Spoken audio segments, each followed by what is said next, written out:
Shamanic tree. Knowledge of ancestors, the world tree. The great shaman and Yant were sitting in the Chadyr. The great shaman has recently moved to a new place. But despite this, everything in the place itself remained untouched. The same magical objects, comfortably located in a separate corner. The same weapon, located near the entrance. The same things that Great Cam always used. Skins hanging on the walls and lying on the floor. Household utensils, everything was the same, as if nothing had changed. But the energy of the place was completely different, more powerful, stronger. Being here, one could clearly feel as if a huge, wide pillar of white light was rising from the ground and going into the sky, to the god of eternity, Tengri Khan. They were resting after traveling to the burial place of ancient shamans. Pleasant fatigue from a long journey through the mountains was spreading in light waves through the arms and legs, throughout the whole body.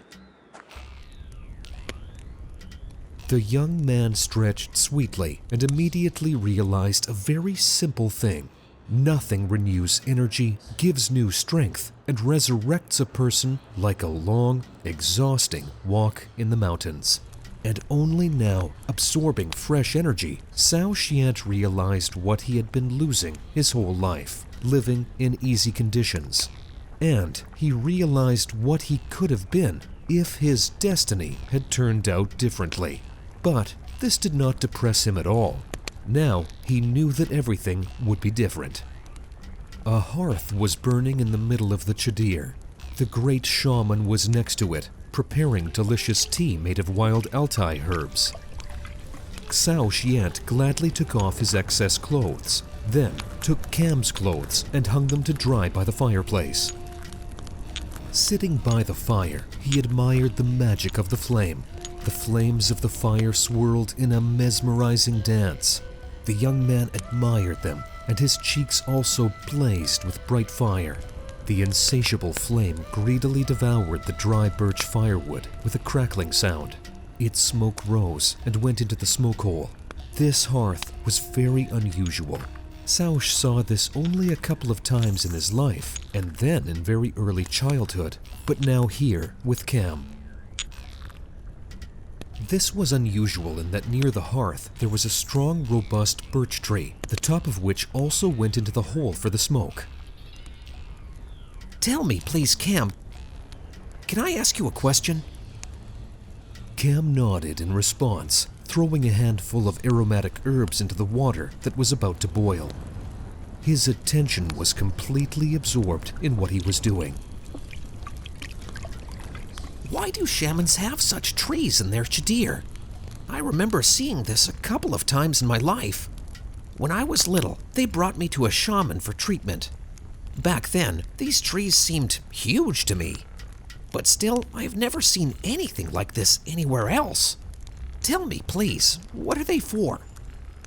This is a symbolic designation of the world tree, connecting three worlds, upper, middle, and underworld. The gods, the highest beings, live in the upper world.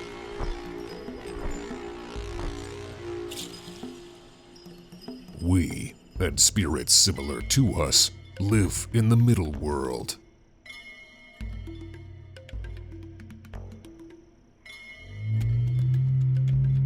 The lower beings and demons live in the underworld, evil spirits of illness, damage, failure, and loss. Our world is very close to the underworld, so spirits often come to us from there. Oh, so this is why there is so much loss and disease in this world. Because of these spirits, right? Cam nodded silently, moving the boiling vat away from the fire. What about the upper world? Don't we have access there? It's not completely closed, but it's more difficult to get there. Why? Because this requires some effort. You see, it's easy to slide down without effort. and many slip down over the course of their lives. You see, the majority of Altai people are now drunkards.